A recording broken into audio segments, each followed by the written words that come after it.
Irmãos, graça e paz em Jesus, amém? Amém. Uma boa noite para todos, é uma alegria estarmos juntos aqui. Vamos estar orando ao Senhor mais uma vez, oremos a Deus. Pai, obrigado, Senhor, por este tempo na Tua presença, nós louvamos o Teu nome, Te engrandecemos por Tua bondade, por Tua misericórdia, por nos reunir aqui, Senhor, nesta casa de oração, para aprendermos a Tua palavra. Nos ajuda, ó Senhor, a aprendê-la, a assimilá-la, Senhor, converge-nos para a Tua verdade, nós rogamos a Tua bênção, Pai, sobre cada um dos meus irmãos, Senhor, juntos aqui para pedir a Tua palavra. Em nome de Jesus nós oramos, agradecemos. Amém. Bom, esta aula é a aula número 10 sobre a direção eclesiástica, módulo número 7. Hoje nós temos a honra de apresentar esta aula o pastor Pedro Salinas dos Estados Unidos, que nos dá a honra da sua presença. Conosco, pastor Salinas, amém? Amém. Hoje é seu aluno. Oh, Michael. Queridos irmãos, é muito bom estar aqui com vocês.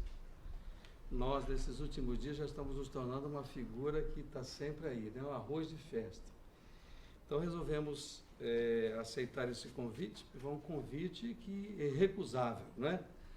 Mas é um prazer estarmos aqui. Nós temos algumas coisas para estudarmos nesta noite. Espero que o Espírito Santo de Deus nos ensine, que nós possamos aproveitar o máximo daquilo que for aqui ministrado, aquilo que está escrito, aquilo que está sendo desenvolvido. Se preocupem muito mais com a essência, né? O aprendizado sobre o tema que nós vamos tratar hoje tem muita coisa importante, falar sobre a igreja, da estrutura da igreja, o aspecto da administração eclesiástica, né? É muito interessante porque existem vários tipos de administração, nós vamos tocar em outros, mas hoje nós vamos praticamente só nos atermos na parte eclesiástica. Eu gostaria, para iniciarmos a nossa aula de hoje, eu vou usar alguns textos. E o que eu vou fazer? Nós vamos ler todos estes textos, não são muitos, são 3, e daí nós vamos extrair alguma coisa para iniciarmos, então, falarmos sobre a administração eclesiástica. Eu queria primeiro que nós víssemos Lucas, no capítulo 24, versículos de 51 a 53.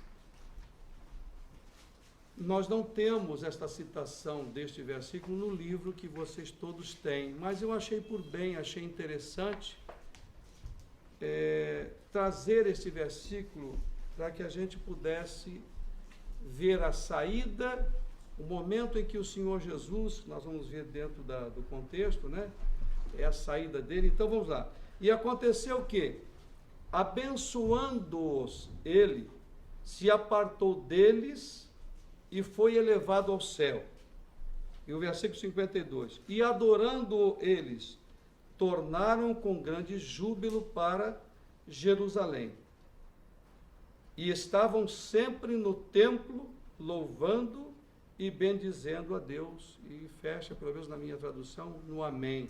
Assim seja. Então nós vemos ali, por exemplo, seria a despedida. Jesus esteve com eles todo aquele tempo. E nós conhecemos perfeitamente o texto bíblico que conta toda aquela passagem e como Jesus, num período de 3 anos, tratou, pegou 12 homens, preparou, pegou homens assim que nem nós, cheios de dificuldades e limitações. Jesus não pegou nenhum gênio. Jesus pegou homens comuns e transformou-os em servos de Deus, homens que disseminaram a palavra, o ensinamento que Jesus havia dado. Então, neste momento, onde está em Lucas capítulo 24, versículos de 51 a 53, nós vemos o Senhor praticamente, é como aquela corrida, na qual um passa o bastão para o outro. Jesus ali passa o bastão para os seus discípulos. Ou seja, teoricamente, eles estariam só, mas havia a promessa do Senhor da vinda do Espírito Santo. Ou seja, ali começa a se organizar a igreja em Jerusalém. Atos capítulo 2, versículo 42 ao versículo 47, que vocês conhecem tão bem, que é justamente que fala da igreja primitiva, não é? Hoje muitas pessoas estão querendo construir uma nova igreja, uma ideia diferente de igreja, etc. Nós não precisamos disso, que a igreja que agrada o Senhor, aquela que nos foi dada como exemplo, essa que nós vemos em Atos capítulo 2, e do versículo, começar do versículo 42 ao versículo 47. E perseveravam na doutrina dos apóstolos e na comunhão, e no partir do pão, e nas orações. E em toda a alma havia temor, e muitas maravilhas e sinais se faziam pelos apóstolos. E todos os que criam estavam juntos e tinham tudo em comum, e vendiam suas propriedades e bens, e repartiam com todos, segundo cada um havia de mister. E perseverando unânimes, muito interessante, perseverando unânimes, juntos, no mesmo sentimento, unidade, todos os dias no templo. Uma coisa muito interessante, todos os dias no templo. O povo gostava da palavra, né?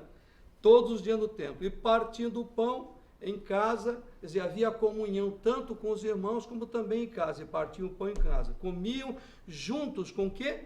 Com alegria. Interessante aí, comiam juntos. Não quero entrar no aspecto da família, mas lembre-se, comiam em casa o pão juntos. Precisamos colocar uma energia nesse aspecto dentro da nossa vida também. Em singeleza e simplicidade de coração. Louvando a Deus, e olha que coisa muito interessante. Nós estamos falando da igreja primitiva, essa estrutura da igreja primitiva. E caindo na graça de todo o povo, ou seja, irmãos, havia na vida daqueles irmãos uma graça tal de Deus que as pessoas eram atraídas a eles. Não é porque eles eram bonitos, é porque a graça do Senhor, o Espírito de Deus estava na vida deles. E todos os dias, e aí está o processo de crescimento, e todos os dias acrescentava o Senhor à igreja aqueles que se haviam de salvar. Vejam que aí, pelo menos aqui na Bíblia, não aparece estratégia de marketing, disso e daquilo, porque o trabalhar e o anunciar da palavra e a graça de Deus que estava com ele fazia com que a cada dia, isso é o que está escrito, e todos os dias acrescentava o Senhor à igreja aqueles que se haviam de salvar. Agora, trabalhando mais, irmãos, para nós entrarmos na ideia que é o fundamento principal daquilo que nós vamos estudar nesta noite, a administração eclesiástica, nós vamos ver agora em Atos, no capítulo 6, e no versículo de 1 a 7. Nós já vimos que existe esta igreja que começa a aquecer, esta igreja que começa a desenvolver, porque eles têm toda a estrutura e o entendimento, assim como o Senhor Jesus lhes ensinou, né? Isso é muito importante lembrar daquilo que Paulo fala em 1 Coríntios capítulo 12, acho que no versículo 23, 11, versículo 23, quando ele diz na preparação da ceia, pastor, lê esse texto, vocês leem sempre, ele diz assim, ó, eu recebi do Senhor aquilo que também vos entreguei. A igreja primitiva dava, anunciava aquilo que havia recebido do Senhor. Portanto, era diretamente que eles receberam do Senhor, passava ao povo, por isso que a igreja crescia forte e desenvolvia rapidamente. Atos capítulo 6, versículo de 1 a 7, diz assim, ora, naqueles dias, crescendo o número dos discípulos, os crentes estavam crescendo, né? Houve uma murmuração dos gregos contra os hebreus, porque as suas viúvas eram desprezadas no ministério cotidiano. E os 12, convocando a multidão dos discípulos, olha que interessante, convocando a multidão dos discípulos, a igreja já não era uma meia dúzia, né? Olha o termo que a Bíblia convidando, como é que é? E convocando a multidão dos discípulos, disseram, esse ponto é importante frisar, não é razoável que nós deixemos a palavra de Deus e sirvamos às mesas. Escolhei, pois, irmãos dentre vós, 7 homens de boa reputação, cheios do Espírito Santo e de sabedoria, aos quais constituamos sobre este, olha, outro ponto importantíssimo, sobre este importante negócio.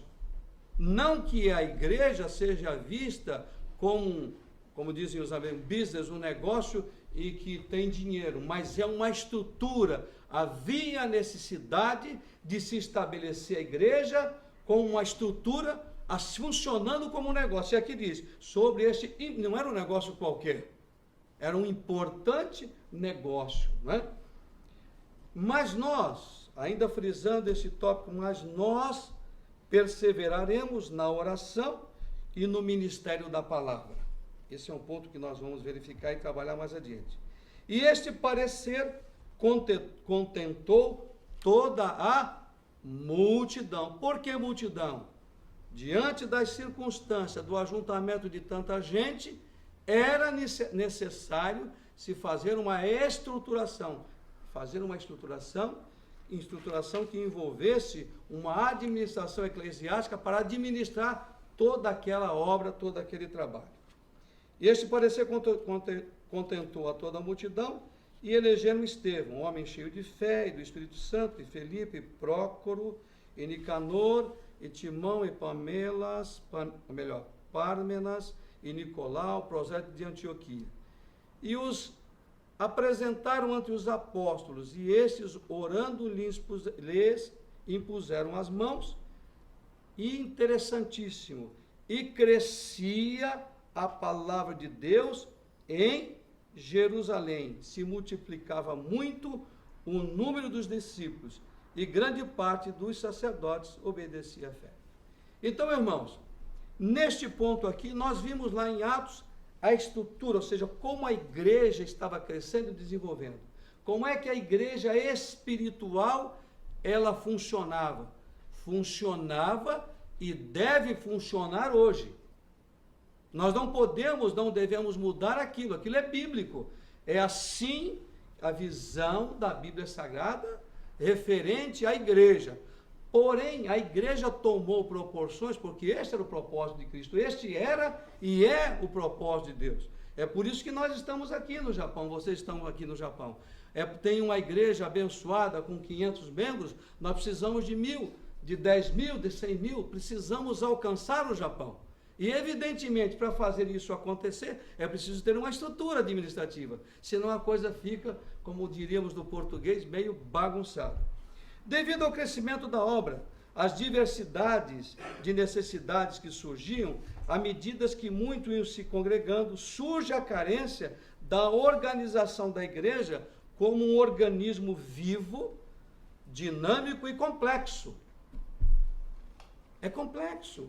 Por que é complexo? Irmãos, todo lugar onde você agrega pessoas, eu sei que vocês são pessoas experientes, mas a maior dificuldade que a gente tem, eu fui gerente de recursos humanos de uma grande companhia no Brasil, e a maior dificuldade que se tem é administrar pessoas. Não tem outra coisa mais difícil aqui na terra do que administrar pessoas. Um pastor, por exemplo, vocês como pastores e ministros, e aqueles que não são ainda serão, encontrarão esta grande dificuldade, porque pessoas, elas são complexas, pessoas, elas são complicadas. E além disso, nós na obra, nós temos o efeito do trabalhar do inimigo dificultando a nossa caminhada. Porém, nós, os servos do Senhor, aqueles que estamos trabalhando na igreja e cuidando da igreja, nós temos em nosso favor o Senhor. Lembre-se que em Marcos capítulo 16 diz que o Senhor cooperava com eles, e é isso que nós temos conosco hoje, e sempre teremos, até a vinda de Jesus, a cooperação do próprio Senhor conosco.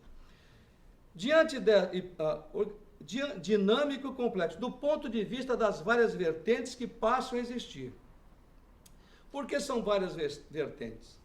Interessante, irmãos, que quando você vê aquele texto que eu vou voltar para ele rapidinho, nós vamos e voltamos,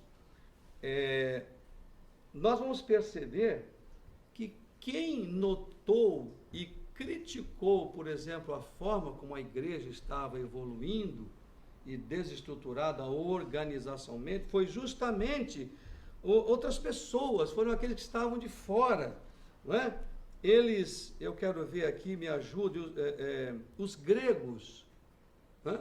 Os gregos, eles perceberam, porque eram homens estudiosos. Eu quero falar também sobre alguma coisinha sobre a cultura grega, e para a gente poder entender exatamente isso.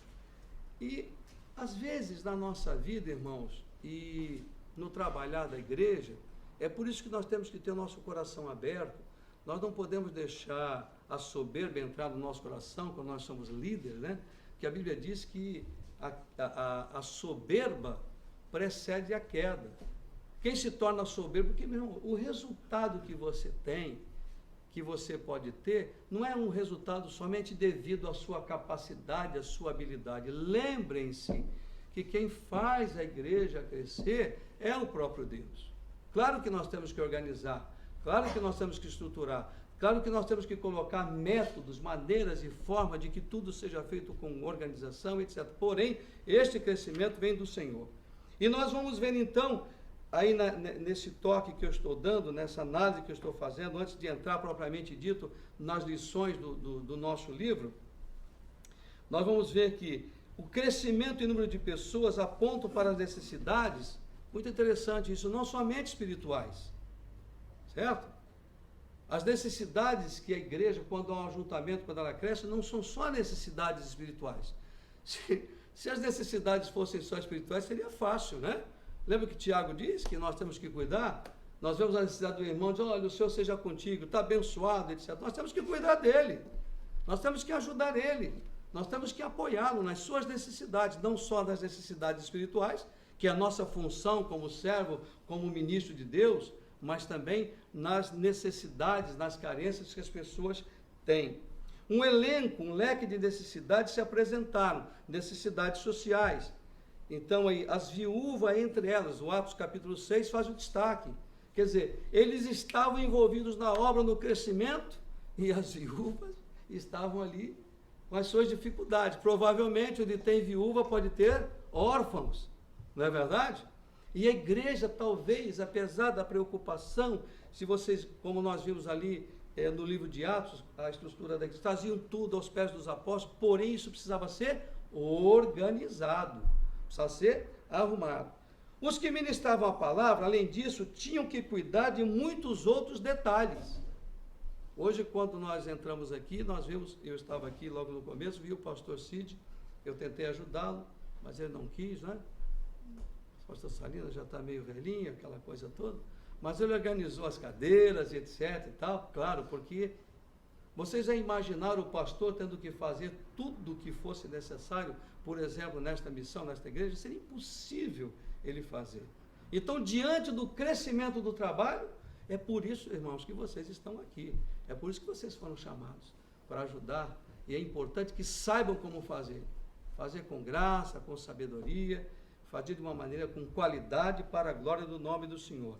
Os que administravam a palavra, além disso, tinham que cuidar de muitos outros detalhes, de ordem variada, que por certo lhes acarretavam dificuldades, inclusive, penso eu, na preparação e meditação da palavra. Estou colocando aqui um pouco da minha carga pessoal, entendendo que diante daquela situação, por isso que eles resolveram, vamos separar.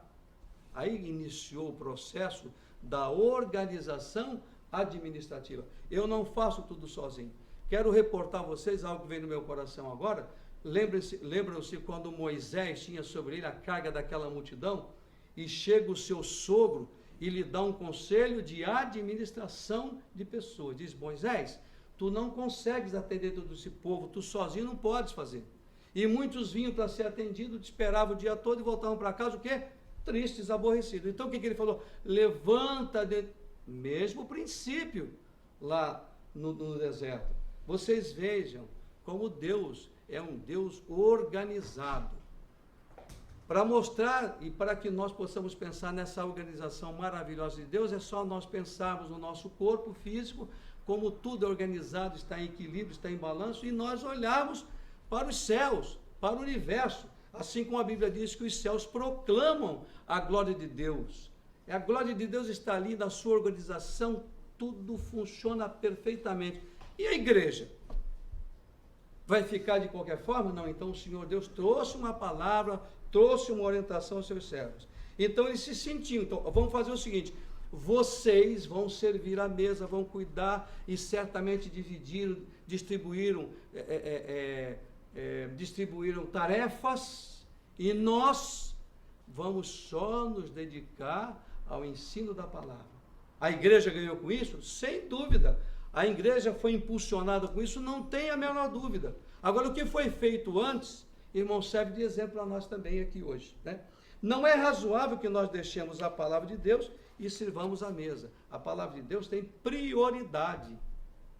A palavra de Deus tem prioridade, mas também as pessoas têm as suas necessidades, e esse é o trabalho da igreja. Vamos separar homens hábeis e capazes para exercer e se responsabilizar pelas demais tarefas pertinentes à igreja, na condição de que podemos chamar uma das organizações religiosas. O texto diz, Atos 3 e 6, aos quais constituamos sobre este importante negócio. Ou seja, então ali nós temos a igreja começando a caminhar organizada. Eu creio que a partir desta atitude tomada, tem início a estruturação da igreja, necessariamente como uma organização empresarial. Quando nós falamos para as pessoas dentro da igreja como uma estrutura empresarial, as pessoas começam a ter medo, preocupadas. Nós estamos colocando dentro da igreja uma estrutura empresarial, nós não podemos comparar com outra coisa. Porque veja bem, quando você estabelece uma igreja, nós vamos ver alguns pontos aqui, nós estamos estabelecendo numa nação debaixo de ordem, debaixo de leis. Se nós fazemos e estruturamos a igreja de qualquer maneira, nós vamos ter problema, inclusive com as leis. E lembrem-se o que o Senhor Jesus falou, dai a César o que é de César, ou seja, o Senhor Deus tinha a preocupação dele também com a lei, porque nós, como servos de Deus, temos que cumprir a lei. Então, organização empresarial, apesar de não produzir ou fabricar, no caso a igreja, ou comercializar nenhum produto, muito menos a fé em milagre. Eu coloquei esses pontos aqui, porque o que eu quero, irmãos, além de dar aquilo que está no livro, a parte estrutural, eu quero lembrar a vocês deste aspecto muito importante. A igreja não produz nada. A igreja, o objetivo dela é anunciar o Evangelho de Cristo Jesus, levar as almas libertas, cativas, a Cristo Jesus, né? Então, e a igreja não negocia fé, não negocia milagre, apenas e tão somente a disseminação e pregação do Evangelho de Jesus Cristo. E o anexo é isto, o cuidado e preparação de outros para cumprir a ordenança de Jesus, do Ide. Fazei discípulos, vocês podem ver isso em Mateus 28, 19 e 20. Para fazer esse cumprimento de Cristo, essa ordem de Cristo de preparar discípulos, a igreja precisa estar estruturada para isso. Portanto, e de fazer discípulos de todas as nações, está em Mateus 28, 19 e 20, vocês podem ler este texto, e assim ensina a palavra de Deus como preparar, como fazer, né? E diante desse texto, eu coloco uma nota aqui, para encerrar esta parte inicial, chama a atenção para um detalhe interessante. A motivação momentânea da tomada de atitude dos discípulos que estavam no comando da igreja primitiva, quanto à necessidade de organização eclesiástica, partiu daqueles que estavam fora. Isso eu queria dar um toque. Em tom de crítica, né? Em Atos capítulo 6, o versículo 1, ora, aqueles dias, acrescentando o número de discípulos, houve uma murmuração dos gregos contra os hebreus, porque as suas viúvas eram desprezadas do ministério. Então, daí, esse foi uma motivação. As pessoas, às vezes, não gostam da crítica. E nós não devemos nos tornar críticos mordais, nem de nós mesmos e nem dos outros. Mas a crítica, se ela for construtiva, ela é muito bem-vinda. Crítica não é uma oposição. Quando a pessoa vem com uma crítica opositiva, colocando uma pressão de que aquilo que ela pensa, aquilo que ela imagina tem que ser feito, aí nós temos um problema sério. Mas quando você leva alguma coisa que acrescenta, que edifica, cabe àquele que está no governo dessa administração considerar, e se for bom, por que não? Aprovar e aplicar. Os gregos, para vocês terem ideia, destacavam-se por se preocuparem em pensar e buscar respostas filosóficas ou práticas para todas as questões que se relacionavam ou não com os seres humanos. O raciocínio e a curiosidade dessa gente, deles, né, desenvolveram-se ao máximo como exemplo das influências de, temos Sócrates, que aparecendo nas praças públicas de Atenas, a fazer perguntas e a debater assuntos e ideias que obrigavam os homens a meditar em problemas que jamais tinham enfrentado em suas cogitações. Isto resultou em que o grego típico tornou-se um homem vivaz, inquiridor, polemista, ansioso por falar em assuntos profundos e coisas que se relacionavam com o céu e a terra. Assim eles pensavam, mas de qualquer maneira, a posição que eles tomaram foi favorável à igreja nesse momento, que fez com que a igreja se despertasse para algo que eles não estavam enxergando. Na página 1, irmãos, nós vamos entrar praticamente agora naquilo que nós já entramos, já falamos sobre o porquê da administração eclesiástica. Na página 81, nós vamos ver essa introdução, a forma, a maneira de funcionamento dessa organização, a igreja, ao longo dos anos evoluiu na sua maneira, vocês podem olhar no livro também, porque praticamente o que eu estou comentando aqui está indo para a gente poder aproveitar ao máximo aquilo que está no material. Ao longo dos anos evoluiu na sua maneira de gerir essa estrutura administrativa eclesiasticamente. Sofreu ao longo da sua existência uma série de influências na sua maneira de existir e funcionar ou operar. Lembre-se de uma coisa, esta estrutura, veja bem, a forma da igreja ser é aquilo que nós aprendemos que está em Atos, como nós vimos no capítulo 1, a partir do versículo 42. Porém, a parte estrutural, a parte que tem a ver com o homem.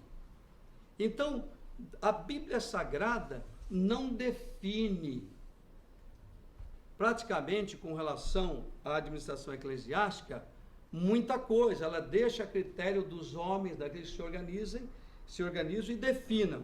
Então, nós temos um destaque para a estrutura organizacional em si, não é um fim. Está grifado no livro de vocês, eu achei muito interessante.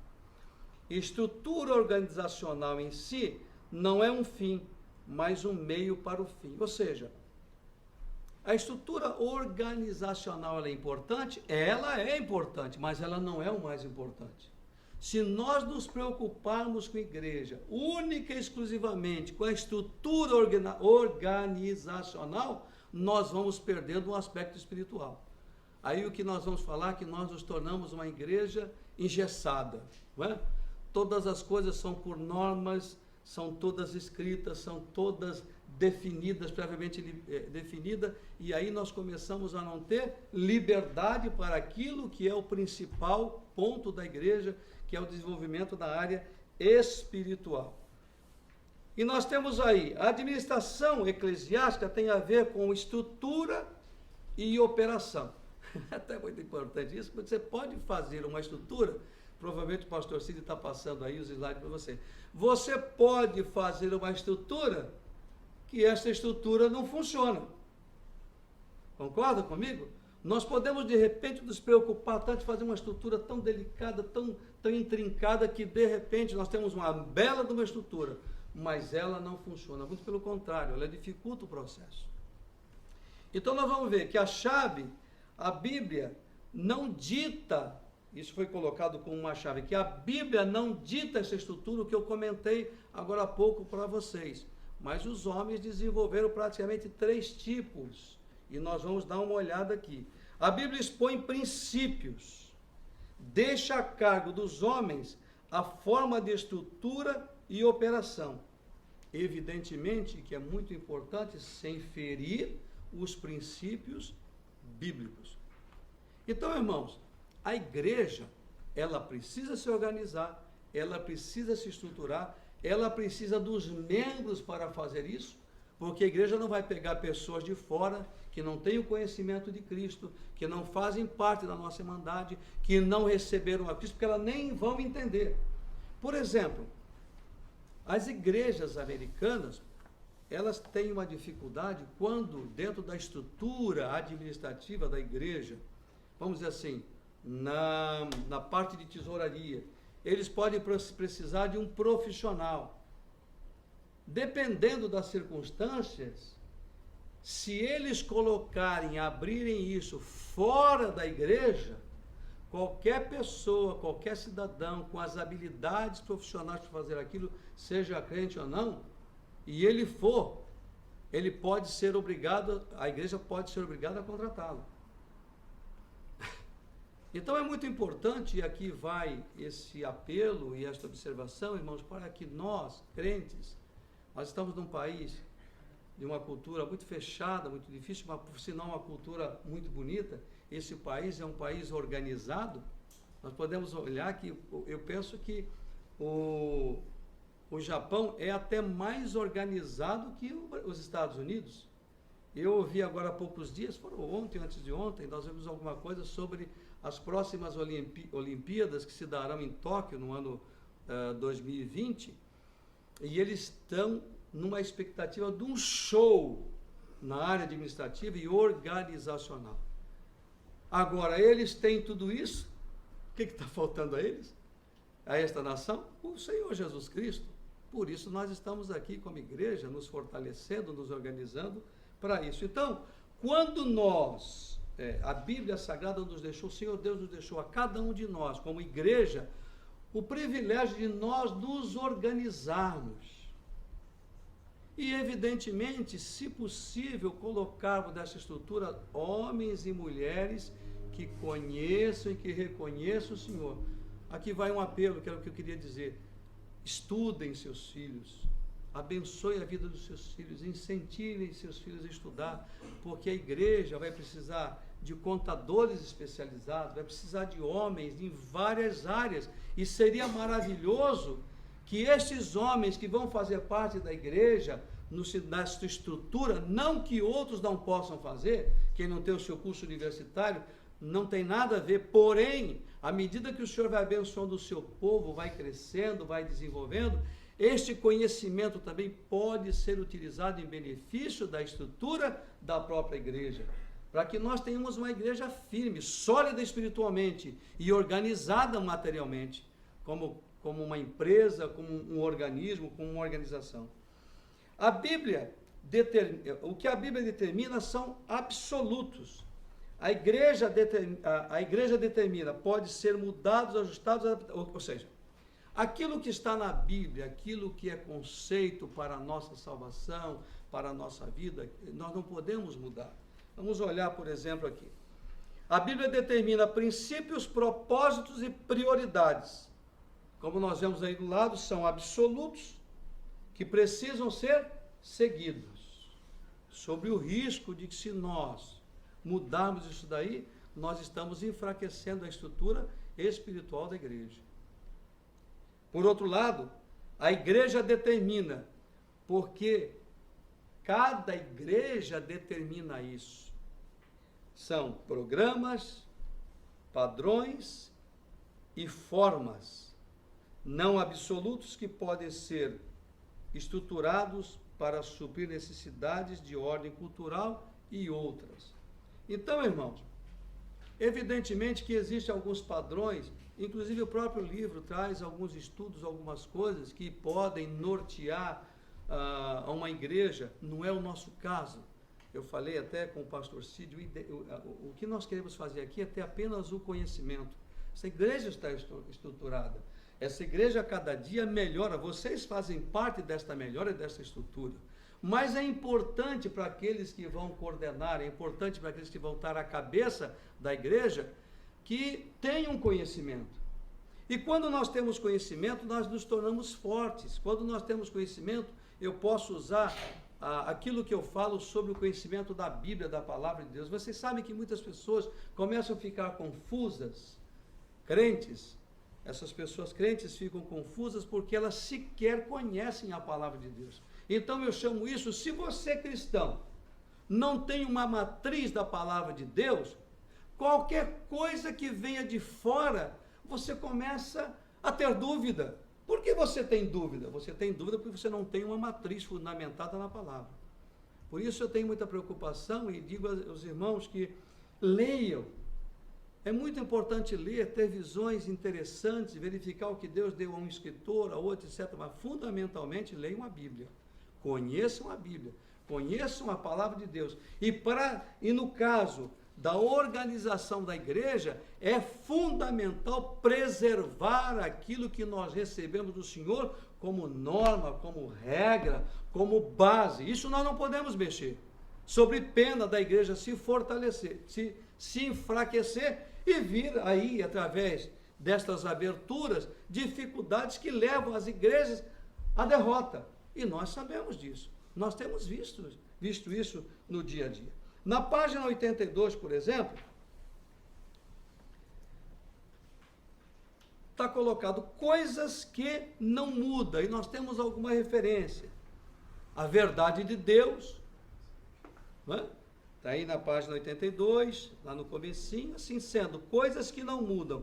A verdade de Deus, está em Marcos capítulo 7, versículo de 1 a 3, nós não vamos ler, mas é muito interessante que vocês possam, depois com o tempo, olhar, né? Não sei se está colocado aí, Cid, não, né? Ah, sim. O Cid deu uma... A verdade de Deus, ela não pode mudar, né?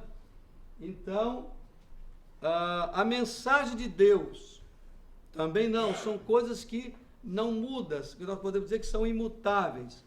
E as funções de Deus. E nós nos preocupamos nos dias atuais, nós temos conversado, e creio que certamente vocês conversam entre si. Irmãos, está aparecendo igreja de tudo quanto é jeito, né? Está aparecendo igreja para todos os gostos. Hoje a gente pode dizer, ninguém pode dizer que não vai à igreja, porque tem igreja para todos os gostos. Eu não sei se na verdade estas igrejas podem realmente prover a estas pessoas isso que está colocado aqui, a verdade de Deus, a mensagem de Deus e as funções de Deus que são imutáveis. Por outro lado, coisas que podem ser mudadas, e eu acho que foi aquilo que o Cid colocou, as tradições, não é isso? Por exemplo, as tradições humanas, os métodos humanos e as formas culturais. Nós colocamos ali, o pastor Cid colocou, se você pudesse voltar, para a gente ter uma ideia. Você tem duas entradas distintas. Você provavelmente do lado direito, vocês estão muito mais acostumados do que eu, provavelmente aquilo deve ser uma estrutura desta nação, não é? Tudo organizadinho, eles aprendem desde a escola e funciona assim. Do outro lado é uma tentativa, não é? De fazer alguma coisa parecida com aquilo já deu para vocês perceberem, não é verdade? Agora, por quê? Por exemplo, aquilo está arraigado, está aprofundado, é uma questão cultural. Será que o lado de cá pode chegar no lado de lá? Eu acho um pouco difícil, não é verdade? Mas pode ser tentado.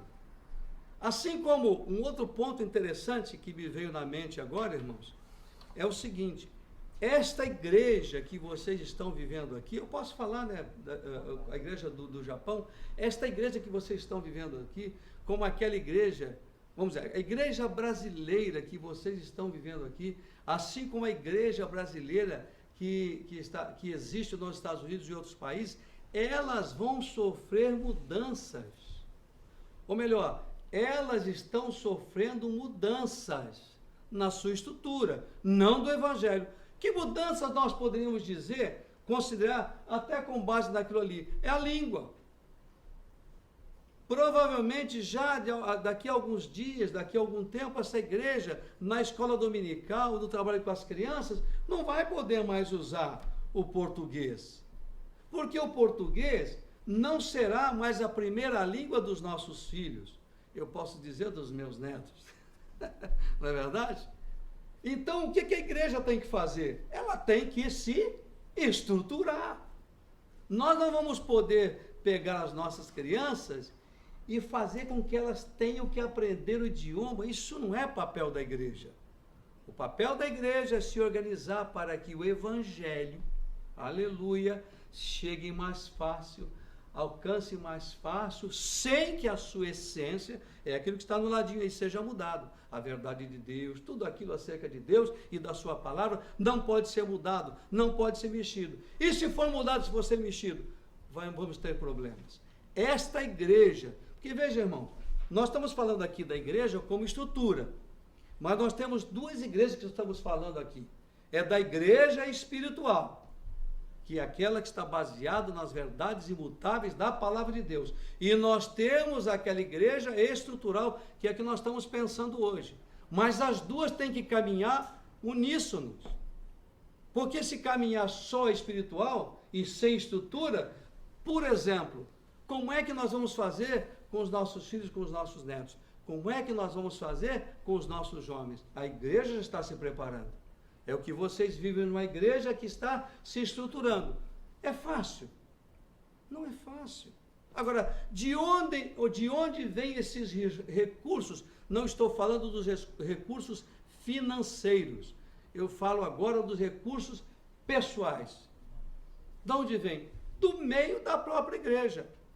Homens e mulheres que Deus deu graça de aprender a língua, de manterem o conhecimento da palavra, que vão fazer parte desta estrutura e que vão projetar esta igreja para um próximo nível, para uma próxima realidade. Vamos caminhar então.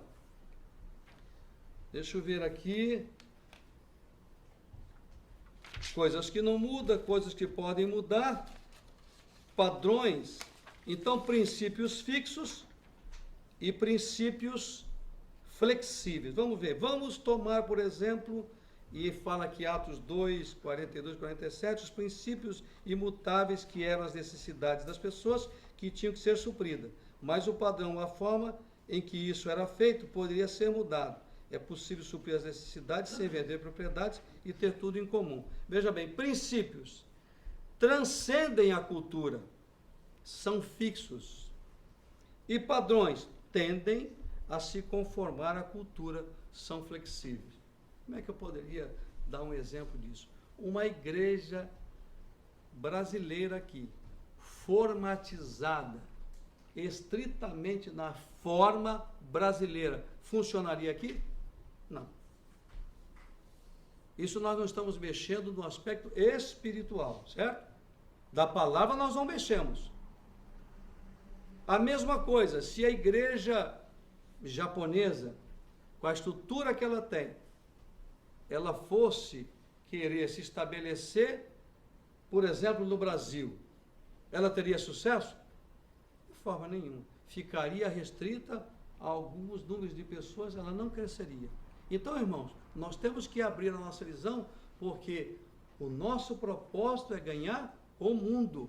O nosso propósito é avançar. O nosso propósito não é ficarmos nós aqui. E outra coisa muito interessante que eu quero dizer a vocês. Igrejas nos Estados Unidos estão fechando.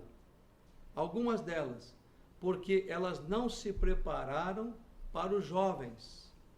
E foram ficando os velhinhos. Nós temos o caso de uma igreja que hoje funciona, uma igreja batista brasileira, muito ativa, uma das maiores igrejas ali no sul da Flórida, talvez uma das maiores imigrantes lá nos Estados Unidos, que finalizou. Como é que ela finalizou? Ela ficou com o prédio porque havia meia dúzia de velhinhos que estavam ali.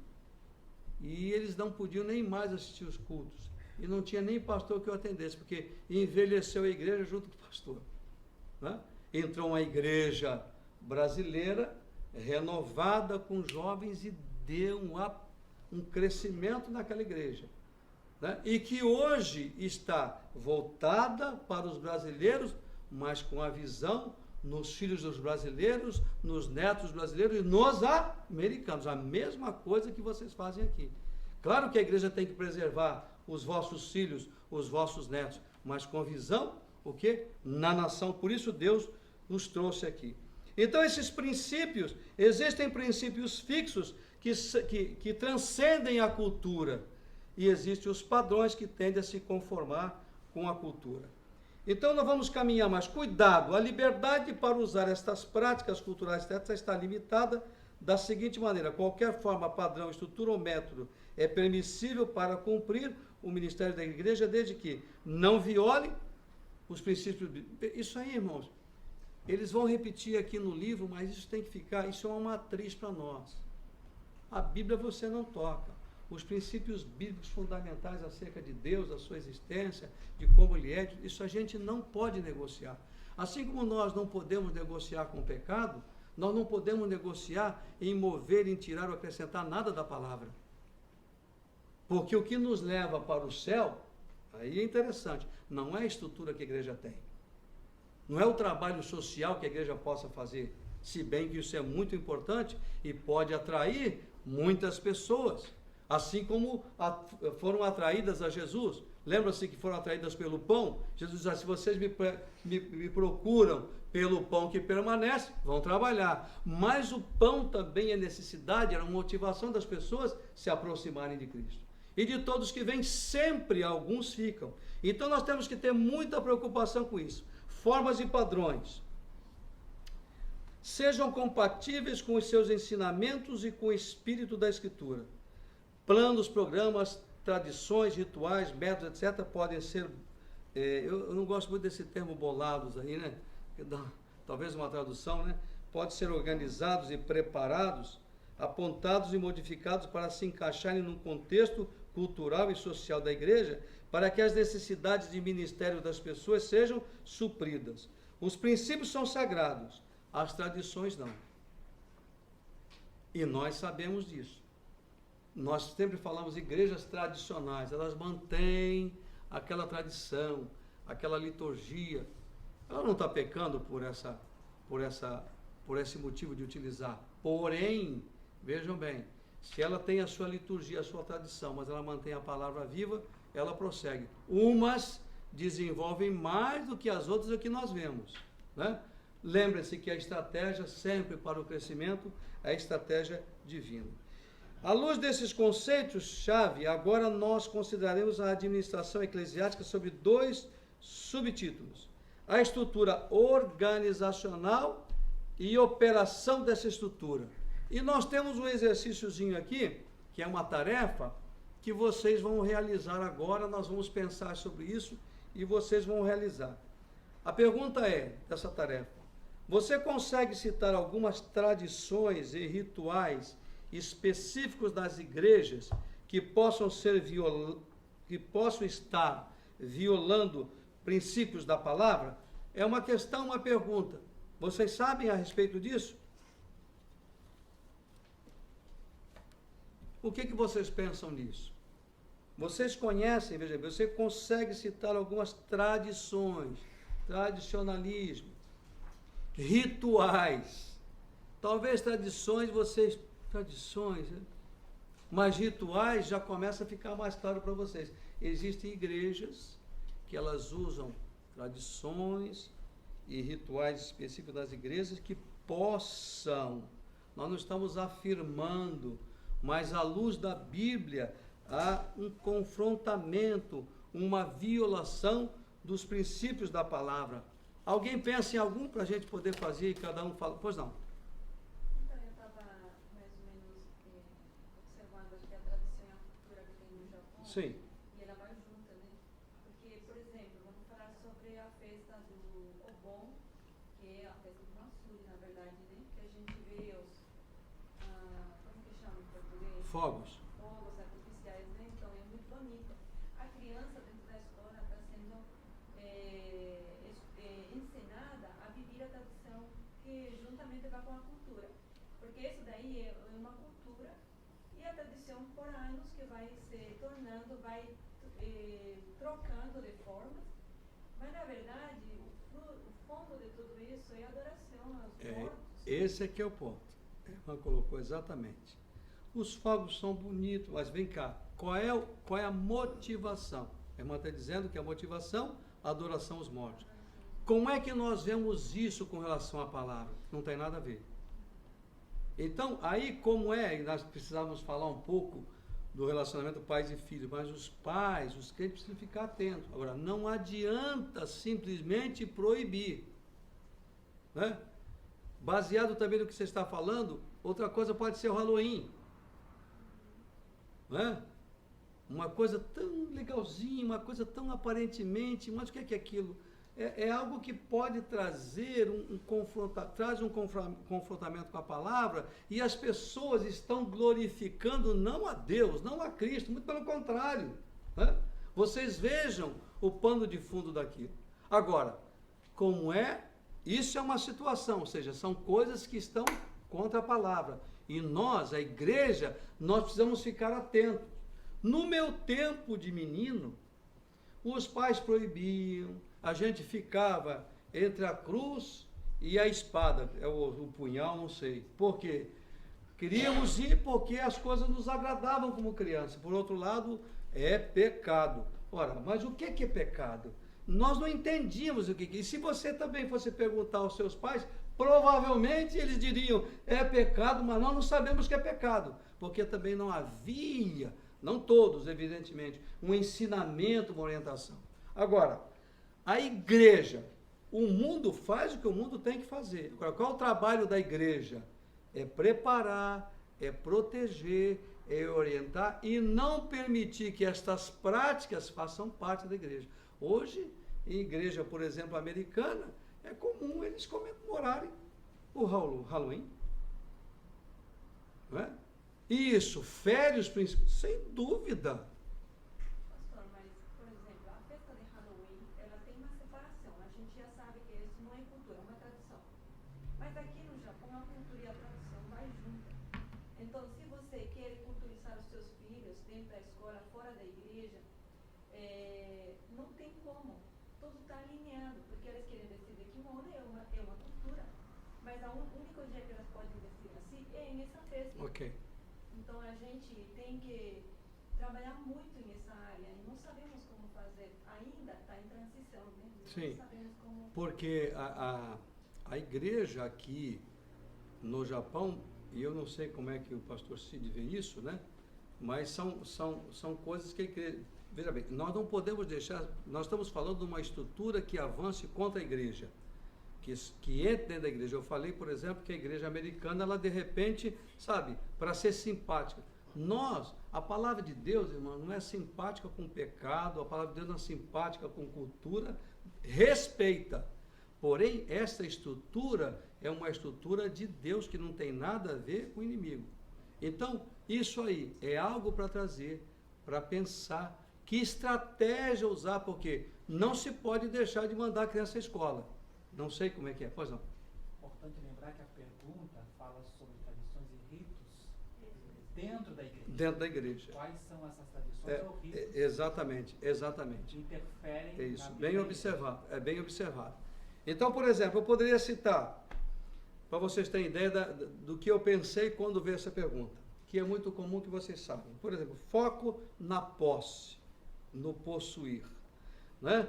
No bem, no ter, como forma evidente de prosperidade. Onde que isso aí é bíblico? Por exemplo, Salmo 128 diz que próspero é o homem, que tem uma família, mulher e filhos, será bem, será próspero. Mas dentro da palavra, tem observado. Então, eu lembrei disso. Tenho mais uns pontos aqui. Esse aspecto que a irmã falou, que nem ele falou, está fora. Porém, a igreja precisa lidar da seguinte forma, como os pais, porque muitas das coisas que às vezes a igreja não se preocupa, isso é um outro ponto, ou talvez, teoricamente, não coubesse nessa discussão aqui, mas que mina a estrutura espiritual dos nossos filhos. E isso, pais e igreja têm que trabalhar em conjunto. Não é? Não, porque a Bíblia diz, eles estão no mundo, pai. Nós estamos no mundo. Nós não somos do mundo, mas nós estamos no mundo. Para dizer que nós sentimos, nós temos dificuldades, nós temos queda, nós temos aflição, essa coisa toda.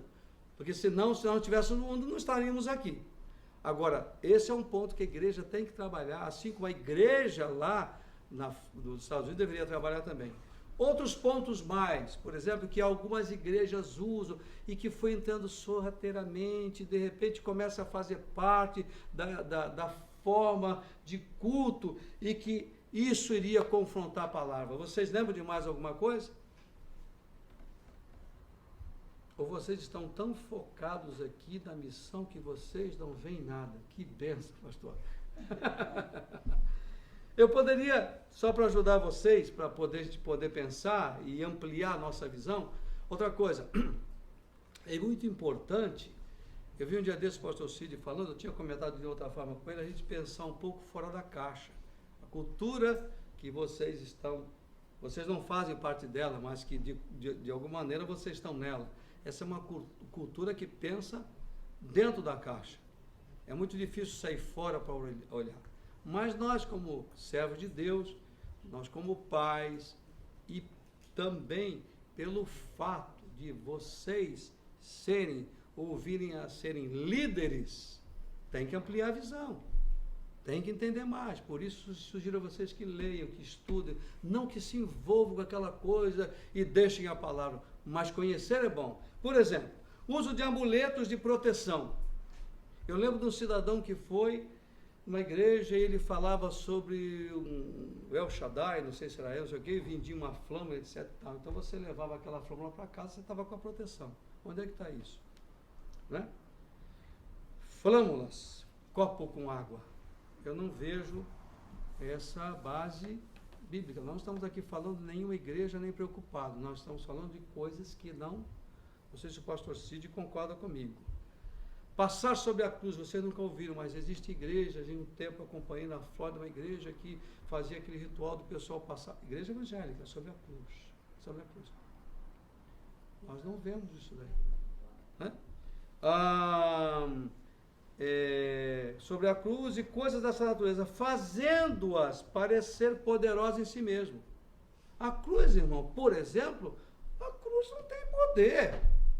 Quem tem poder é o Cristo que esteve na cruz.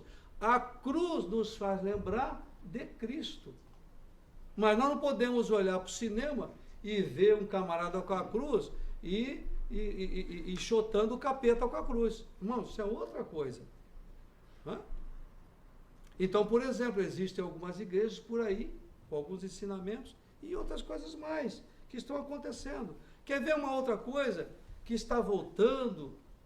O retorno à lei mosaica, por exemplo. Deus não... Veja bem, nós estamos debaixo da graça.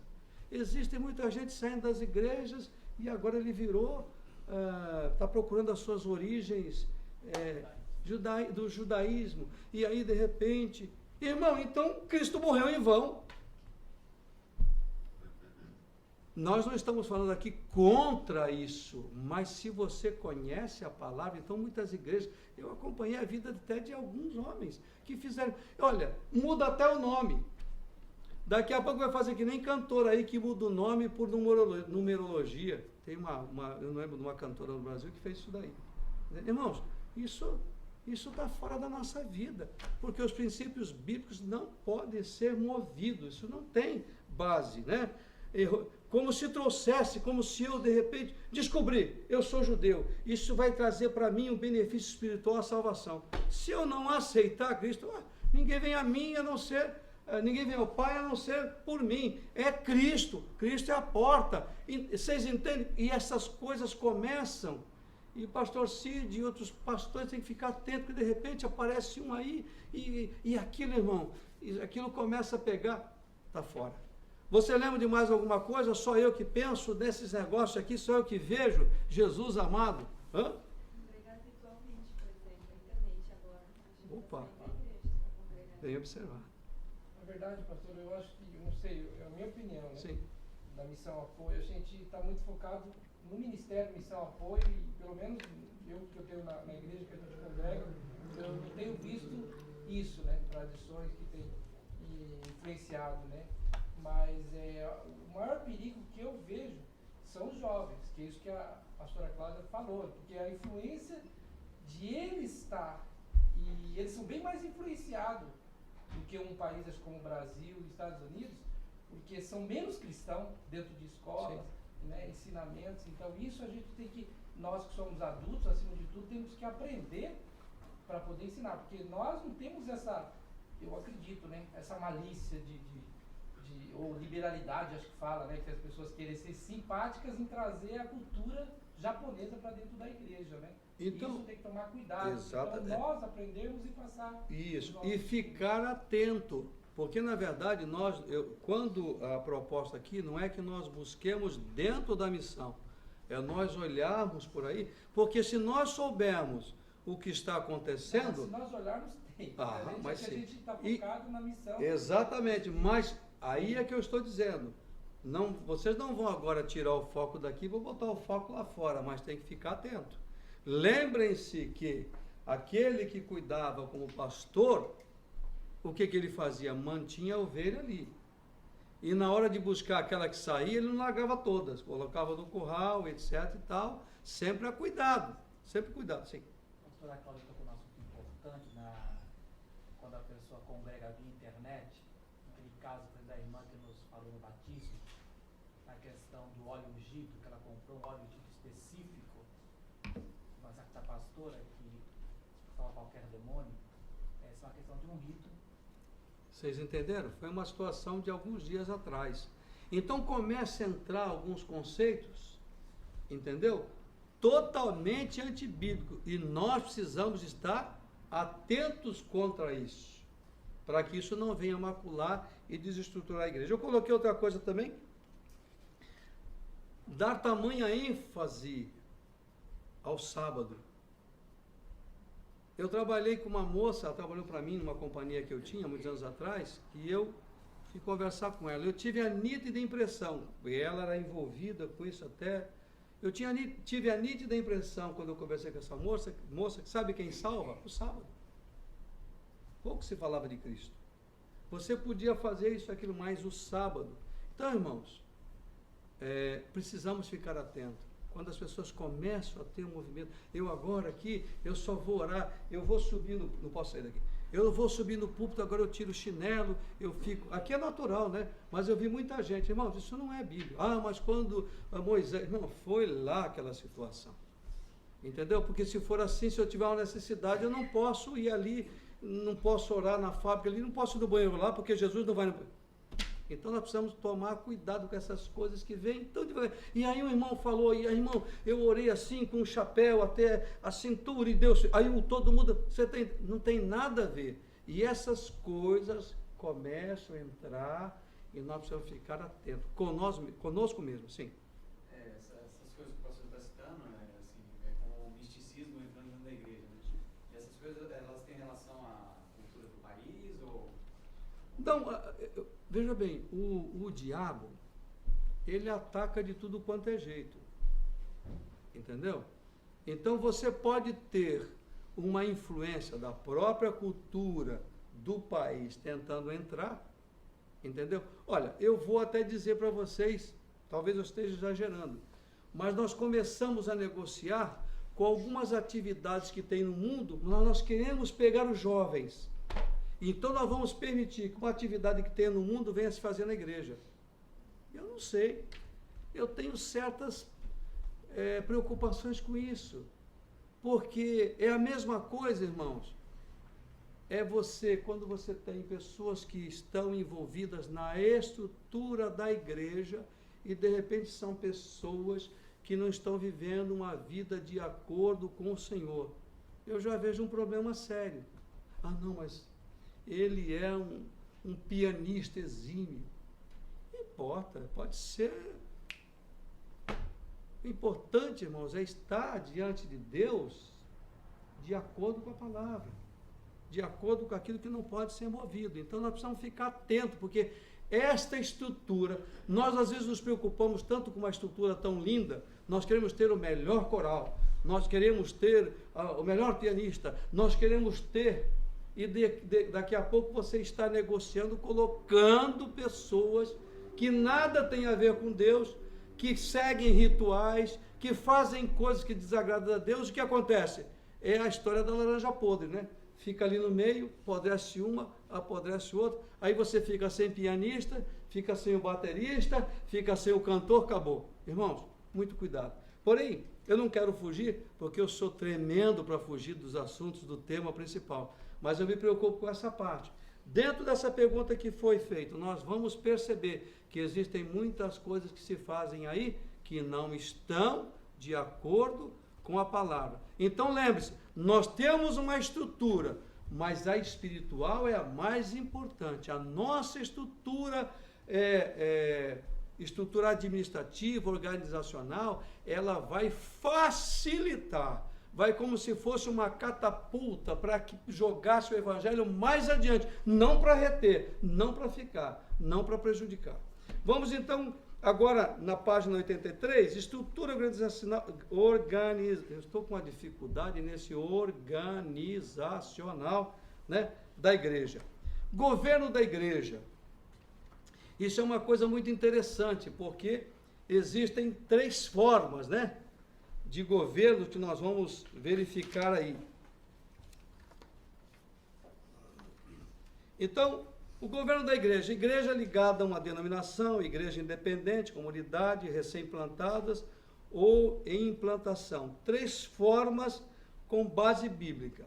Aí vocês vão verificar, por exemplo, que aparece a episcopal, ou hierárquica, né? Presbiteriano, ou federativo, e a congregacional. Agora, como eu falava com o pastor, é difícil a gente achar uma dessas puras. Lembrando a vocês que essas estruturas, elas são humanas.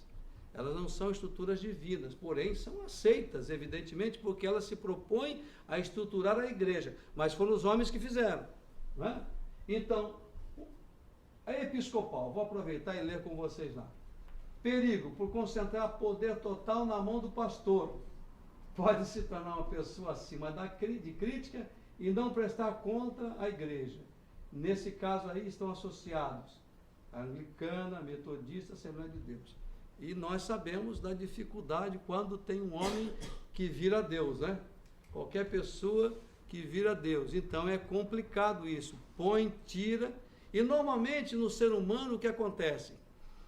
Quando a pessoa é um líder e não está dirigido totalmente pelo Espírito de Deus, pela palavra, quando ele traz para si um certo poder, etc. tal, ele prefere matar aquele que lhe dá trabalho, que se opõe ao seu caminho, diferente daquilo que Jesus fazia. Cuidar, buscar, dar atenção, salvar, etc. Então, esses tipos de estrutura pode transformar homens como tremendos líderes, mas líderes como se fossem proprietários, como se fossem donos. Então nós temos o episcopal, vamos ver o presbiteriano. Olha que maravilha, todos governam. Federativo, perigo, pode criar uma elite dentro da congregação ou denominação. O atraso na aprovação dos projetos da igreja, da impressão de desgoverno. O caso aí que estamos falando da igreja presbiteriana. O que acontece?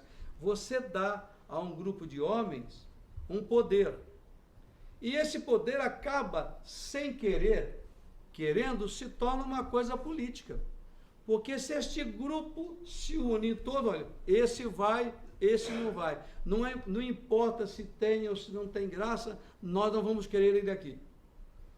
Eu tive conversando com um colega há tempos atrás, que ele era um presbiteriano, e realmente isso aconteceu com ele.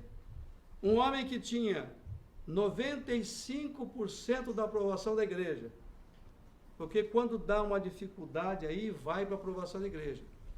A igreja aprovou, mas a reunião dos presbíteros, o presbitério negou. Ele poderia ficar. Esse pastor poderia ficar. Por que ele não ficou?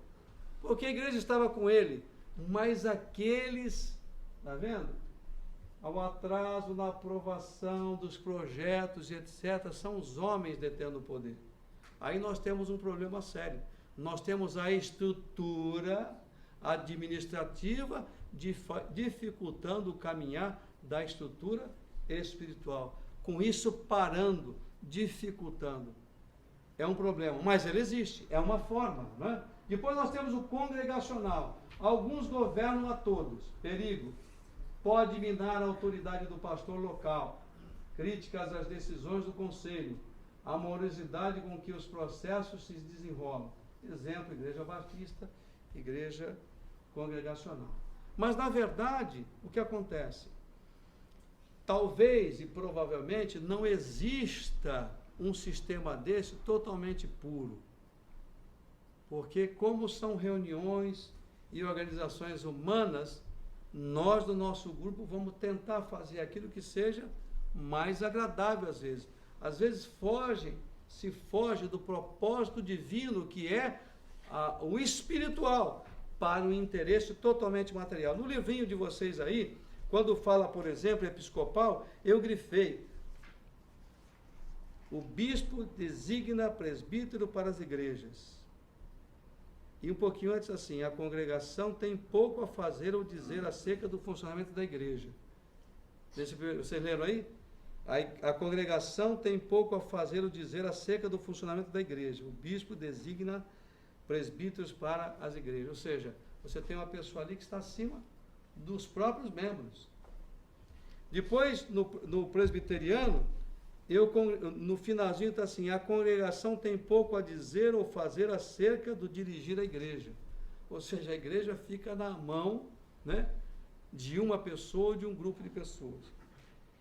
No congregacional, ainda está nessa forma democrática do governo da igreja: os membros escolhem os presbíteros, os pastores, diáconos, e possuem autoridade final na direção da igreja, no tomar decisões e no ministério direto, além de concentrar e demitir pastores, etc. A igreja agora pegou um poder que, na verdade, não queremos saber se o pastor é um homem de Deus ou não é. Ele não nos agradou. Não importa se é um homem cheio do Espírito Santo. Nós não queremos aqui um homem cheio do Espírito Santo. Nós queremos um homem aqui que faça aqui, que atenda aí. Vocês veem? Porque isso é estrutura. Mas a igreja precisa estar estruturada. A igreja precisa estar estruturada. Então, qual seria o melhor? Na verdade, dos três, eu tenho dúvida qual seria o melhor, mas provavelmente na construção, na preparação de uma organização, talvez pegar as coisas boas de um, as coisas boas do outro e fazer. Eu sei que a estrutura que está formada, esta igreja, me agrada bastante. Não vou tecer comentários sobre elas, mas me agrada bastante, principalmente pelo fato de vocês terem uma estrutura que investe na possibilidade de que outras igrejas sejam formadas. É como plantar, colocar água, fazer crescer, e depois, quando começa a desenvolver, vai crescendo, vai anunciando o Evangelho, lembrando sempre, sem perder a essência do Evangelho de Cristo, sem invenções, sem criar nada. Nós, como igreja, não precisamos inventar nada. Tudo aquilo que nós precisamos já está na palavra de Deus. Na forma, nós vimos agora, a verdade na prática é que a maioria das igrejas está na página 84. A verdade na prática é que a maioria das igrejas é uma mistura, não é? Aquilo que eu acabei de falar, ou uma combinação, de uma ou mais dessas formas básicas de governo eclesiástico. E geralmente existe algum tipo de superestrutura denominacional ou associação que supervisiona as igrejas locais. Mas a despeito da forma das estruturas ou dos títulos utilizados, as considerações estratégicas ainda permanecem as mesmas pelo prisma bíblico, é isso que nós estamos dizendo. Apesar da forma que foi feito, o combinado que foi feito, um pouco de um, etc., nunca pode se perder a essência da palavra. A despeito da forma de governo adotada, será que a igreja possui líderes? Aí é um pensamento, é um questionamento para a gente poder avaliar essa estrutura. Possui líderes espiritualmente qualificados para exercerem as autoridades delegadas por Deus? É uma boa questão. Possui líderes que funcionam nos papéis bíblicos e estão desempenhando suas responsabilidades como servos e aparelhadores? Possui programas que ministram de forma prática as necessidades espirituais, físicas, emocionais e sociais de seus membros? Voltado aí, nós vamos ver esse pensamento voltado para o cuidado social das necessidades, além, evidentemente, do principal, que é a parte espiritual. Desempenha seus papéis de evangelismo e edificação de forma funcional? Opera para a glória de Deus com base nos princípios bíblicos em lugar de fazer conforme os sistemas e os métodos mundanos, que é aquilo que nós acabamos de pensar um pouquinho atrás, que aí vão entrando formas, meios, esquemas dentro da igreja e que torna a igreja mais uma igreja mundana do que uma igreja propriamente dita viva e que se baseia totalmente na palavra de Deus. Reconhece Cristo como seu cabeça, autoridade final, reconhece que não apenas uma estrutura organizacional, mas um organismo espiritual, depende do Espírito Santo para capacitá-la para o ministério e torná-la frutífera. Irmão, nós vamos ver que a estrutura, ela é muito importante, ela é indispensável para que a igreja exista, para que a igreja funcione. Porém, nós nunca podemos abrir mão da palavra de Deus, dos ensinamentos, dos princípios bíblicos. Porque se nós negociarmos com isso, nós vamos tornar a nossa instituição, nossa igreja, uma igreja praticamente falida. Aí tem uma pergunta na tarefinha da página 84,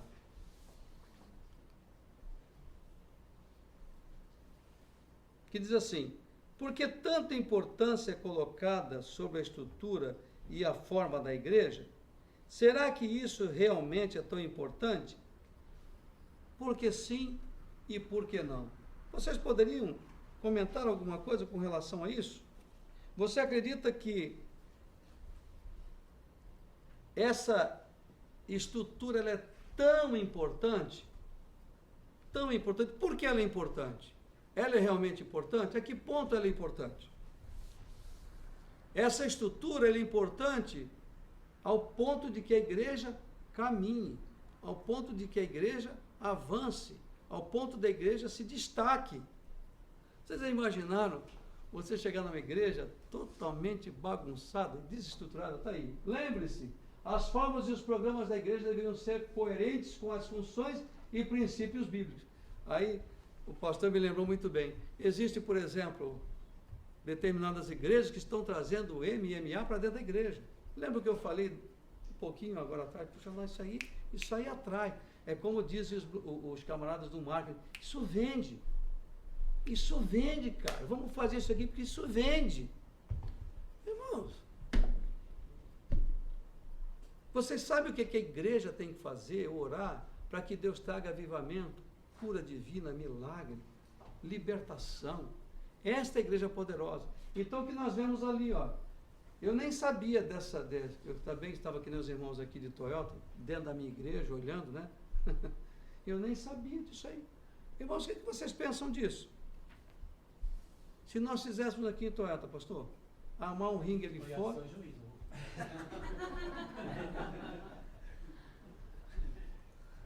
O que vocês acham? Vamos pensar nisso. O que vocês acham disso? A estrutura que o pastor falou é importante, mas a forma que estão usando é incorreta às vezes. Porque isso, no caso disso aí, eu vejo, na minha opinião, tá? Sim, claro. Eles falam que é uma estratégia para trazer quem luta, mas eu não vejo, porque fala que é um esporte. Esporte é bom, mas um esporte que bate na outra pessoa, machuca a outra pessoa, isso para mim não é uma estratégia, né?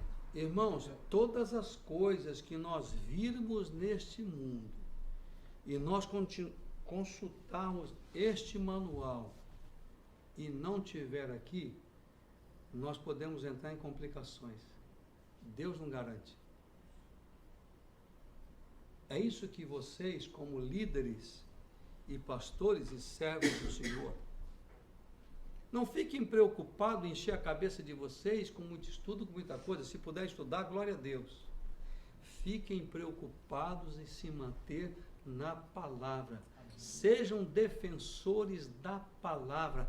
Preguem a palavra. Vivam a palavra. Todo e qualquer esquema humano, quando colocado dentro da estrutura da igreja, ele funciona por um tempo, mas a visão é limitada. Sabe por quê? Quando você pensa que está funcionando, as bases estão ruindo. Esse tipo de coisa, nós não estamos fazendo aqui, querendo brigar, cada um faça o que achar por bem. Lembra-se do que Paulo falou? Né? Todas as coisas me são lícitas, né? Eu não posso dizer, esses irmãos, tudo vai tudo para o inferno. Eu não posso falar isso, irmãos, que o sangue de Jesus tem poder na minha vida. Mas que esta não é a igreja que eu reconheço, aquela que está estruturada na palavra de Deus, não é.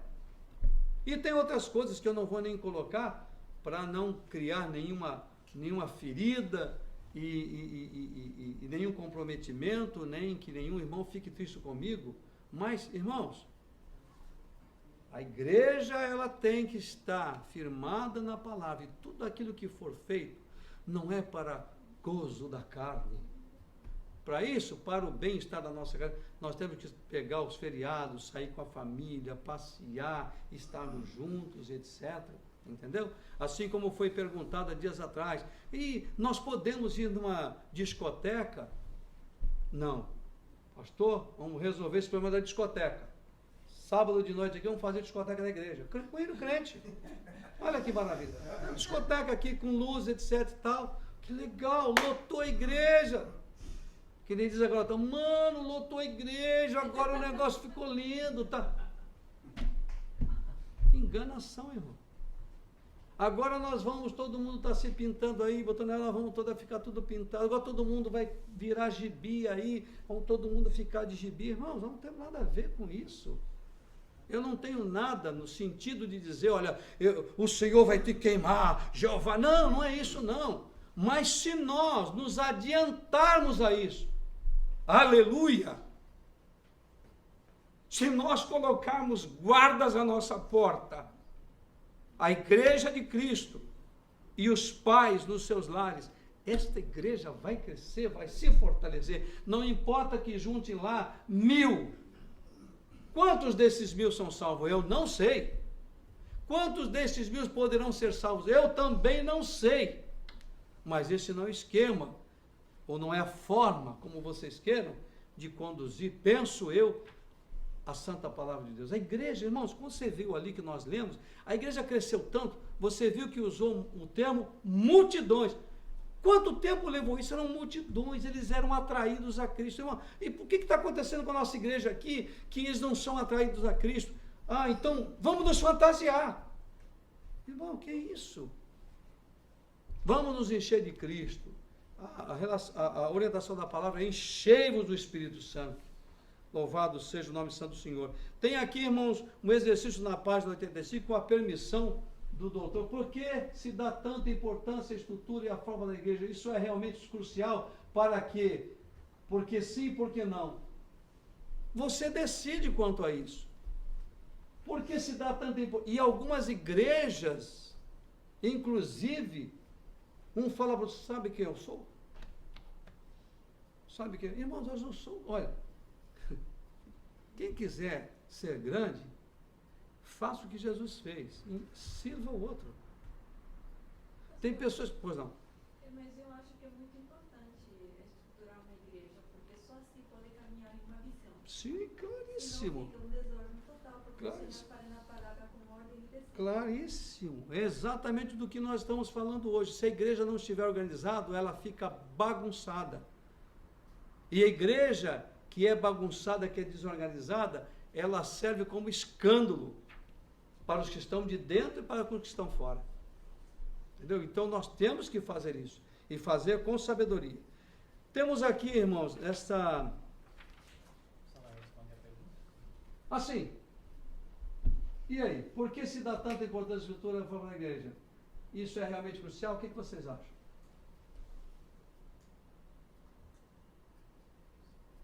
Veja que o termo é, eu não sei, tem irmãos aí que são de outra língua, não sei se entendem bem, ali coloca crucial. Crucial é uma coisa que é extremamente importante. Né? Me ajuda, pastor Cid, com relação a isso, é a forma da igreja. Isto é realmente crucial, ou seja, se ela não tiver uma estrutura, nós podemos considerar o seguinte, se uma igreja não tiver uma estrutura, ela vai ter problemas. Ela vai ter problema. Nós não podemos dizer, não, o senhor está na frente, o senhor vai fazer, que não vai funcionar. Mas uma igreja que está começando ainda não tem uma estrutura, então igual caminho, né? Então Deus é que vai formando a estrutura dentro da igreja, à medida da necessidade da igreja também, né? Isso. Porque, É crucial no começo, né? Né, isso. Muito bem colocado, irmã. Você foi sábio nessa. Porque você vê, quando você começa, vocês já pensaram, se nós estamos aqui começando, uma hipótese. Não é meu propósito, e nós já temos uma igreja aqui abençoada, mas você começa uma igreja com 5 e você transforma 5 pastores, a igreja parte com 5 pastores? Hã? Manda todo mundo. Então, na verdade, é o seguinte, isso é crescendo, proporcional. Nós vemos ali nos evangelhos, em Atos, que cresceu de tal maneira, nós podemos dizer que ficou desorganizado. Os gregos falaram, o que está acontecendo aí? Vocês são servos de Deus, vocês pregam a Cristo, e as viúvas e os órfãos estão abandonados. Puxa vida, nós estávamos tão cheios do poder trabalhando aqui. Para aí. Separa homens, etc. Entendeu? Agora, nós estamos voltando lá atrás. Nesta estrutura, vocês lembram que tipo de homens foram separados? Vamos ver aqui, vamos separar pelos doutores. Primeiro vamos dar oposição, não é para o doutor. Doutor pode ter, claro que pode ter, mas desde que ele seja cheio do Espírito Santo, que ele seja servo do Senhor. Isso é um outro aspecto importante na estrutura da igreja. Quanto mais santo forem aqueles que fazem parte da estrutura, mais abençoada será esta igreja. E o santo que eu estou dizendo não é aquele que diz, eu sou santo. Irmãos, nós somos santos pela infinita misericórdia de Deus na nossa vida. Qual o próximo, Cid? Procedimento estrutural. Ele colocou muito bom ali na estruturagem. Vamos estruturar. Vamos ver aqui os procedimentos estruturais da nossa, que nós estamos na prática, pensando na igreja. Por que tanta importância da estrutura? E nós vamos na página 85, pensando uma igreja nova e independente. Na página 85 e 86. Aqui, irmãos, o que foi feito aqui? Se a igreja local é nova e independente, ou se atribui as mesmas liberdades de escolher a sua forma de governo, qual delas deveria escolher? Então, tem um exercício que é feito aqui, nós vamos trabalhar nesse exercício, Cid? Então, vamos ver o outro. Ali estão algumas formas específicas em que a estrutura organizacional da igreja pode contribuir positivamente para o ministério da igreja. Excelente pergunta. Alguém pode nos ajudar a responder essa pergunta? Aliste algumas formas específicas em que a estrutura organizacional da igreja pode contribuir positivamente para o ministério da igreja. Eu vejo muitas. Alguém pode? Vamos imaginar, por exemplo, considerando esta igreja, a missão apoio. No que a estrutura organizacional desta igreja pode facilitar, pode contribuir positivamente para os ministérios? Quais são os ministérios? Ministério de casais, ministério... O que a estrutura pode... Como é que vocês veem? Porque isso já acontece com vocês. Por exemplo, estou aguardando os exemplos. Pastor, posso por favor. Algo interessante que aconteceu comigo hoje. Claro. Não sei se tem a ver com isso Sim. que fica a pergunta, mas eu tenho um lugar, um estabelecimento, e eu estou tentando fazer um banheiro Sim. nesse lugar. E eu preciso de pessoas especializadas, um pedreiro Sim. que conheça para fazer a base do chão, as laterais e a parte da estrutura, que é a madeira. E eu estou tentando fazer para não ter que gastar ou incomodar o irmão que tem dentro da igreja que Sim. faz isso. Então eu fiquei pensando, meu Deus, eu tenho um irmão que lá é um carpinteiro, marceneiro, tem um outro que é pedreiro, sabe fazer. E aquilo que eu não sei fazer. Mas eu tenho um projeto, eu sei como eu quero. Então acho que mais ou menos relacionado seria a igreja, né? Cada um no seu papel. Porque aqui nós estamos. A pergunta é: no que a estrutura da igreja Não é a estrutura espiritual, estamos falando agora da estrutura funcional da igreja. No que ela pode contribuir? Por exemplo, nós vamos fazer um batismo no rio. Se a igreja está estruturalmente coordenada, alguém da estrutura vai ligar para a cidade e vai solicitar uma permissão para que o grupo da igreja, aquele outro departamento, alguém foi e fez. Porque se só o pastor tiver que fazer tudo isso, então não existe estrutura. Um outro exemplo que eu vou trazer para vocês, vocês têm que pensar e me dizer outros daqui. Por exemplo, na América, você vai num culto, por exemplo, que eu frequento uma igreja ali em Boca Raton, quando você chega lá, tem um policial na porta da igreja. A estrutura da igreja, a parte, não foi o pastor que ligou, olha, eu estou precisando de um policial aqui, isso ele não toca, ele tem uma estrutura que chamou, tem um policial de plantão em todos os cultos, que ajuda a saída, cuida, etc. Isso é uma forma da estrutura a serviço. Uma estrutura, por exemplo, que está a serviço de vocês aqui. Quando vocês fazem alguns eventos, tem uma cantina aqui, não tem? Isso faz parte da estrutura da igreja. Estrutura organizacional. As células também. Por favor, agora estamos chegando lá.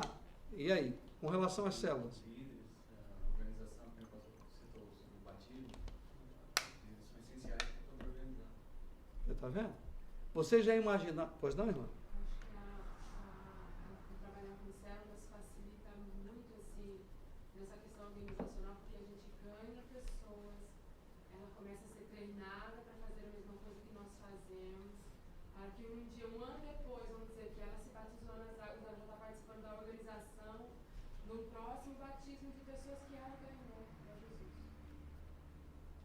Já imaginaram vocês, se não tivesse essa estrutura, a missão apoio poderia ter crescido tanto como cresceu?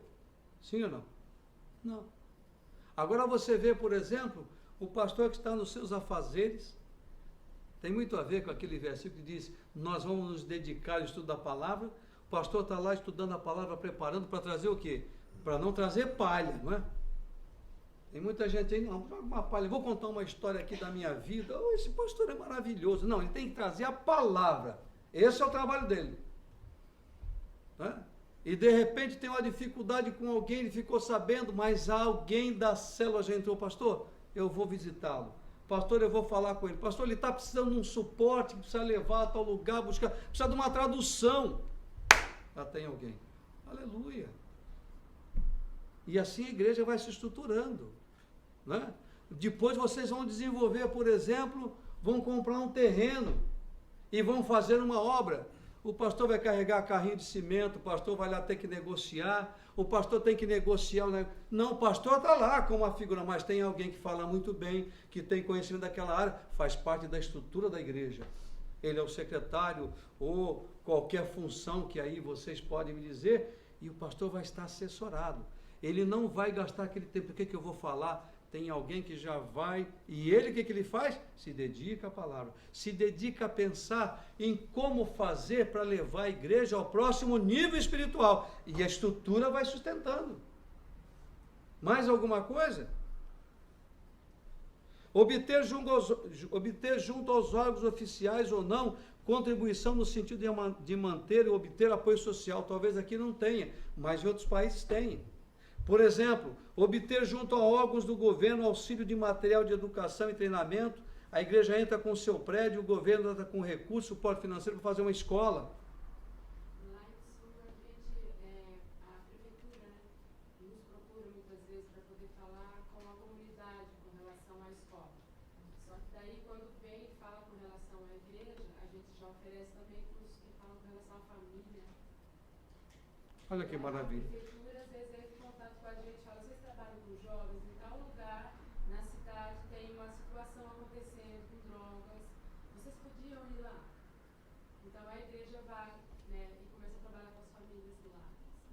Eu não sei, exatamente, a estrutura da igreja. Já pensou se o pastor tivesse a cargo disso tudo? Claro que, aqui vai um anúncio, um aviso aos navegantes. Se é um organismo, qualquer atividade que vai se fazer que seja importante, o pastor tem que estar a par. Não é saindo fazer, pastor, surpresa! Pastor, você não sabia que ia ter o evento? Não, estou chegando agora. Entendeu? Não, não pode. Aí já é a estrutura embotando, passando por cima. Não pode. E não está de acordo. Outra coisa que, por exemplo, tem nos Estados Unidos, que quem sabe futuramente vamos orar para que tenha aqui. A estrutura formal da igreja, ela é organizada. Que outra coisa que a igreja precisa fazer, se organizar como estrutura do governo, do Estado. Então, por exemplo, aquela estrutura da igreja, vai lá, entra com documento, em supermercados grandes dos Estados Unidos tem um chamado Food Bank. Periodicamente, todo dia da semana, um dia na semana, etc., vão lá e trazem bolo, pão, todas aquelas coisas, benefícios que, no caso lá, o governo tem. Mas se a igreja não estiver estruturada, esqueça. Então, irmãos, pensem, baseados neste estudo nosso, um pouco cansativo, desculpem, porque é um tema, eu gostaria de falar mais da parte espiritual, né? Mas nós não podemos nos esquecer disso. Lembrem-se, é muito importante a igreja se estruturar e se preparar. E você tem que estar disposto. Eu sei, irmãos, que vocês aqui no Japão, vocês são incríveis. Vocês têm o meu apoio, a minha admiração. Mas mantenham isso, suportando, ajudando, porque a igreja vai crescer. E a estrutura é muito importante para esse crescimento também, para suportar este crescimento. Pacto da igreja, o mesmo. Outra coisa, toda igreja, nós não vamos entrar nesse tema e discutir pactos, que eu chamo de um estatuto interno, um estatuto regimental. É muito importante que a igreja tenha, certamente a igreja aqui tem, nós não estamos analisando a igreja daqui, só para vocês saberem que na formação de uma igreja é necessário isso. É necessário também que a igreja tenha a sua regra de fé, no que você crê, não é? Porque se todo mundo crê em tudo é complicado. Então, outra coisa, quando você entra na igreja, você sabe qual é a forma de batismo, está aí, Cid? A declaração de propósito, métodos, filosofia do ministério, condições de membresia, posição doutrinária, pacto da igreja, estatuto, constituição da igreja, leis e normas organizacionais, parte documental. Igreja organizada é assim. O que mais? Declaração de propósito, métodos, filosofia do ministério, condições de membresia, posição doutrinária, muito importante. E vocês, inclusive, precisam também conhecer, se você conhece, que bom, mas precisa conhecer do vosso ministério, da missão apoio, ela tem, né? Estatuto, Constituição da igreja, leis e normas organizacionais, Jesus, parte documental, regimento interno, funções ministeriais, cargo, departamento, procedimento de disciplina, etc. Isso é muito importante, para você conduzir, é como se fosse um time. Quando a gente fala time, todo mundo pensa no time de futebol, mas a ideia é essa, é um time. E tem que ter normas, tem que ter regra, tem que ter coisas estabelecidas, porque para cada dificuldade que der, se tiver escrito, previamente definido, não apenas por uma cabeça, mas por um conselho, vai ser fácil julgar, vai ser fácil aplicar aquilo que for necessário aplicar, vai ser fácil ter poder para restaurar dentro de algumas bases, ou para tomar, às vezes o pastor quer tomar uma decisão firme, e fica muito no âmbito pessoal, se a igreja tem estatutos, tem normas, etc. Assim, por exemplo, vamos ver que apareça um cidadão na igreja que começa a dar golpe aqui, lá, ele é crente, mas dá golpe aqui, dá golpe lá. Onde é que se enquadra esse cidadão? Como é que o pastor vai chamar e vai aplicar uma disciplina? Não é simplesmente o que o pastor pensou, o que o pastor achou. Uma disciplina espiritual, sim, mas aqui nós estamos vendo um aspecto material, alguma coisa que está sendo infligido, leis, inclusive, da própria organização. A igreja formada, preparada, tem que entrar com essas ações. Estamos terminando, mas eu queria ter uma outra perguntinha aí. A tarefa na página 89, quais deveriam ser os termos e condições para a membresia da igreja, baseado em 1 Coríntios, capítulo 14, do versículo 26 ao versículo 40. Evidentemente que... está aí. 1 Coríntios capítulo 14, 26 e 40. A pergunta é o seguinte: quais deveriam ser os termos e condições para membresias da igreja, baseado nesse versículo? Então está lá: o que fareis, pois, irmãos, quando vos ajuntais, cada um de vós tem salmo, tem doutrina, tem revelação, tem língua, tem interpretação. Aí, olha o destaque ali. Faça-se tudo para edificação. Porque senão, irmão, fica uma torre de Babel depois de que Deus desceu e confundiu, né? Vocês já pensaram? Faz parte também da estrutura da igreja, nesse sentido, de num culto começa todo mundo a falar. Paulo fala aqui, né? Não falar em línguas estranhas, etc. Tudo na obra do Senhor, mesmo aqui que nós temos alguma coisa que está envolvida também no espiritual e no estrutural aí. Por exemplo, mas faça-se tudo decentemente com ordem. Quantas igrejas que vocês conhecem, quantos ministérios que é algo desordenado? Eu, às vezes você vai num culto, você vê um determinado culto, eu chego a passar mal, porque eu não sei nem o que fazer, minha vontade de correr, né? Eu estava com o pastor Cid ontem, eu vi uma fitinha rápida aí de uma senhora que estava falando num culto lá, a forma dela falar, de expressar, ela estava pregando, irmãos, misericórdia, né? A igreja do Senhor é coisa de ordem, é coisa de norma, é coisa de estrutura. Então vamos ver, a outra parte. Você foi do 26 só os dois? Mas eu queria comentar com vocês também mais uns detalhezinhos.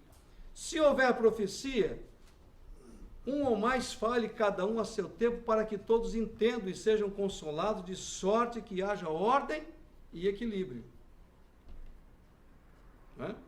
O espírito do profeta está sujeito ao profeta, não é um transe, ele não está num transe. Aqui não é espiritismo, não é macumbaria. Ele está cheio do Espírito Santo, mas ele tem consciência. Ele não está inconsciente, né?